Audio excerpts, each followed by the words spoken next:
ஏன்னா இந்த நாய் அடிச்சாதான் கோவம் வந்துடும் எனக்கு. அது வாயில்லா ஜீவன். நம்ம வாய் இருக்கு. பாபா இந்த நாய்ங்களை பிடிக்க போறான்னு எவ்வளவு சாமியை கும்பிட்டு இருக்கேன் தெரியுமா? அது வாய் இருந்தா அது கேட்காது. நான் உங்களுக்கு என்ன தொல்லை பண்ணேன்னு கேட்காது.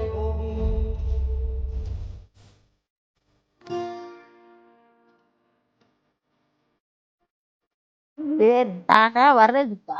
சரிம்மா, நம்ம பர்மாவில் விற்றோமே, இதை விற்றா இங்கே நடக்குமா அப்படின்னு சொல்லி போட்டேன். நான் முதல் ஒன்று 30 ரூபா விற்றேன்.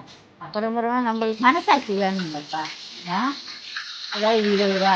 ஒரு சமயத்துக்கு வயசான நம்மளமா வயசான அம்மா திங்க ஆசையாக இருக்கு. தின்னுட்டு போங்க. நீங்கள் தின்னல நான் குறைஞ்சி போக மாட்டேன். ஆசையாக தானே கேட்குறாங்க.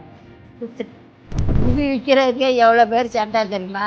இந்த இடத்துல யாரை கட்டி விற்கிறேன்னு கேட்குறானுங்க. அது அவங்க அப்பனை கட்டி விற்கிறேன்னு.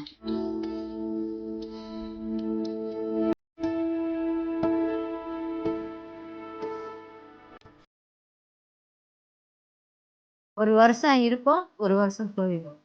அங்கே சொந்த வீடு, அண்ணன் தம்பி எல்லாம் அங்கே இருக்கிறாங்க. எங்கள் நாட்டிலேருந்து தான் உங்களுக்கு உளுந்துலாம் வருது, பருப்பு வருது, துவரம் பருப்பு வருது, எல்லாம் வருது. எங்கள் அப்பா வீட்டு ஊர் வந்து தாதம்பட்டி தெரியுதா? எங்கள் அம்மா வந்து விருதுநகர். எங்கள் அப்பா இங்கே 10வது ஃபெயில் ஆகி பர்மா ஓடியாந்துட்டார். அப்போ கப்பல் 7 நாளைக்கு ஒரு கப்பல் போகும். பர்மாவில் வந்து பாரு, ஜன்னலை திறந்து விட்டோன்னு வச்சு எனக்கு என்னான்னு வரும் காற்று. இந்த மாதிரி நாங்கள் ஃபேன்லாம் ரவையில் போட்ட இப்போ ஃபேன் போட்டால் கால் கடுக்கும். சொத்துலாம் சும்மாப்பா.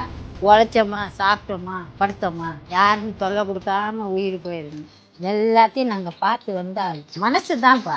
எதா இருந்தாலும் எடுத்து நிற்கணும். எங்கே போனாலும் வாய் திறமை இருக்கணும்.